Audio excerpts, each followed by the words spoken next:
जैसे ionic radius, जैसे अभी हम लोग पढ़े थे जब, तो होता क्या है कि एक होता है कोवैलेंट बॉन्ड, एक होता है मेटेलिक बॉन्ड, और एक होता है आयनिक बॉन्ड। तो मैंने जो इसके पहले पढ़ाया कोवैलेंट रेडियस पढ़ाया, कोवैलेंट रेडियस केवल कोवैलेंट कंपाउंड में ही होगा। नहीं समझे? अरे नहीं समझे क्या? वो नहीं समझ पा रहा है, तुम समझ गए? कोवैलेंट मतलब इलेक्ट्रॉन की शेयरिंग से जो बॉन्ड बनता है, इलेक्ट्रॉनों के शेयरिंग से जो बॉन्ड बनता है वो क्या कहलाता है? Covalent bond. जैसे मैंने क्लोरीन का एग्जांपल दिया, सबसे सस्ता क्लोरीन, क्लोरीन एक एक इलेक्ट्रॉन का साझा करके बॉन्ड बना लेते हैं। तो इस एटम, इसके क्लोरीन के एटम के बीच की डिस्टेंस का हाफ क्या कहलाता था? Covalent radius. एटम के बीच की डिस्टेंस का मतलब है उसके न्यूक्लियस से डिस्टेंस नापा जाएगा। कहाँ से नापा जाएगा? न्यूक्लियस से। डिस्टेंस बिटवीन न्यूक्लियस, समझ गए कि नहीं? Half distance between nucleus of covalent compound, समझ गए, कहलाएगा कोवैलेंट रेडियस। समझ गए? अब मेटल में भी मैंने तुम्हें बताया, दो मेटेलिक एटम के बीच के डिस्टेंस का हाफ क्या कहलाएगा? Metallic radius. वो दोनों एटॉमिक रेडियस में आ जाएंगे। आयनिक रेडियस में कंपाउंड, जो भी मॉलिक्यूल कंपाउंड है वो होना चाहिए आयनिक। कैसा होना चाहिए? आयनिक होना चाहिए। आयनिक जैसे NaCl हो गया। तो अब इसमें ऐसे हम कभी बॉन्ड नहीं बना के लिखते हैं, बॉन्ड बनाकर, ऐसे बॉन्ड बना के नहीं लिखा जाता क्योंकि ये आयनिक है। आयनिक जो भी बनेंगे चीज़ें, क्रिस्टल बनेगा, वो इलेक्ट्रॉन के ट्रांसफ़र से बनेगा। किससे बनेगा? इलेक्ट्रॉन के ट्रांसफ़र से। जैसे सोडियम है, सोडियम के पास होता है 11 281, क्लोरीन है, क्लोरीन के पास होता है 17 287। तो ये सोडियम अपना एक इसको क्या करता है? दे देता है, तो इसके पास प्लस हो जाता है और इसके पास क्या हो जाता है? आया कि नहीं आया? तो इसके बीच जो बॉन्ड बनता है उसे कहते हैं आयनिक बॉन्ड। आयनिक बॉन्ड को ऐसे लाइन से रिप्रेजेंट नहीं करते हैं। नहीं आया समझ में? समझ गए? तो देखो, इसीलिए बुक में लिखा है कि जब भी आयनिक रेडियस हम निकालेंगे, एस्टिमेट करेंगे, तो किससे करेंगे? आयनिक क्रिस्टल से। लिखा है ना, क्रिस्टल फॉर्म में ही पाए जाते हैं मोस्टली आयनिक कंपाउंड, इसलिए वहाँ देखो लिखा गया होगा। मिला कि नहीं?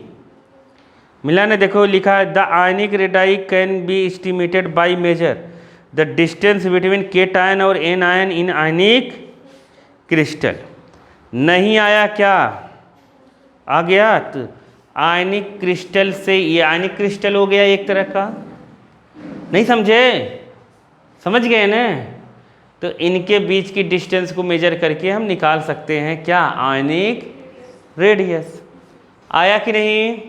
आ गया।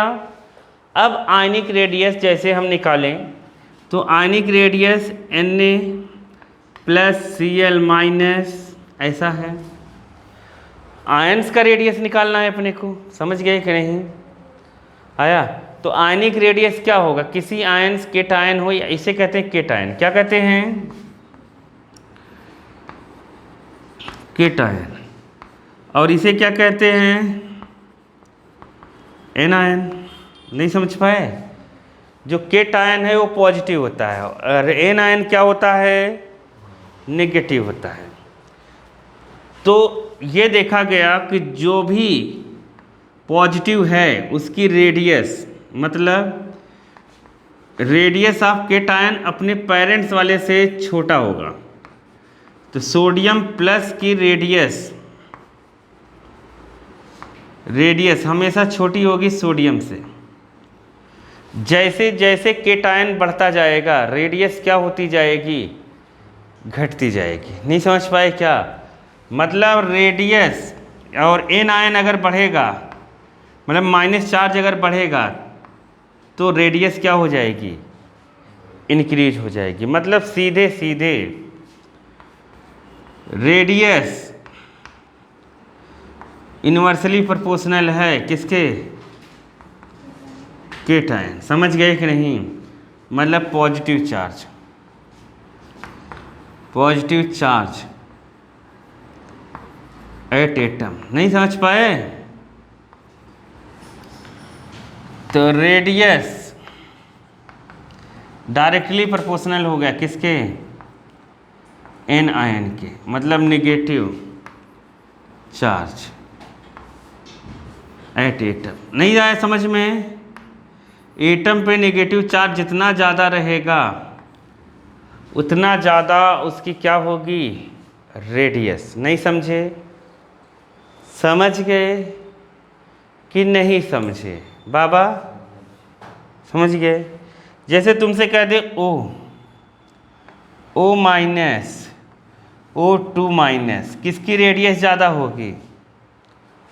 माइनस वाले की। जितना ज़्यादा माइनस में होगा उतना उसकी रेडियस होगी, तो इसकी रेडियस सबसे ज़्यादा है। नहीं आया? आ गया कि नहीं आया? आ गया ना। जैसे मान लो अपने दे दिया क्लोरीन प्लस, फिर दे दिया क्लोरीन, फिर दे दिया क्या? क्लोरीन माइनस, तो किसकी रेडियस ज़्यादा होगी? क्लोरीन माइनस की। नहीं आया क्या समझ में? प्लस वाले की रेडियस कम होगी। स्टोरी आया समझ में कि नहीं आया? नहीं आया? अरे आ गया बालक। तो याद रखना केट आयन मतलब जितना पॉजिटिव आयन रहेगा उसकी रेडियस उतनी कम होती चली जाएगी। इलेक्ट्रॉन निकालते जाओ रेडियस कम होती चली जाएगी, इलेक्ट्रॉन देते जाओ रेडियस बढ़ता चला जाएगा। नहीं आया समझ में? अब ऐसा होता क्यों है? सवाल है कि ऐसा होता क्यों है? समझ गए? तो ऐसा इसलिए होता है कि जब हम इलेक्ट्रॉन देते हैं उसको, समझ गए नहीं कॉन्सेप्ट? केट आयन जो रहेगा उसका रेडियस कम रहेगा, एन आयन जो भी रहेगा। समझ नहीं पा रहे हो तुम लग रहा है? जो भी प्लस रहेगा ने, जितना भी इसके ऊपर अगर पॉजिटिव चार्ज है तो जिसको ये हमेशा कम रहेगा किससे? अपने पेरेंट्स वाले से। समझ गए? और नेगेटिव चार्ज रहेगा तो क्या रहेगा? बड़ा रहेगा। क्लोरीन ही नहीं कुछ और भी हो सकता है। नहीं आया समझ में? जितना ज़्यादा नेगेटिव आता रहेगा उतना ज़्यादा बढ़ता चला जाएगा। ठीक है? तो चलो देखो ये होता क्यों है?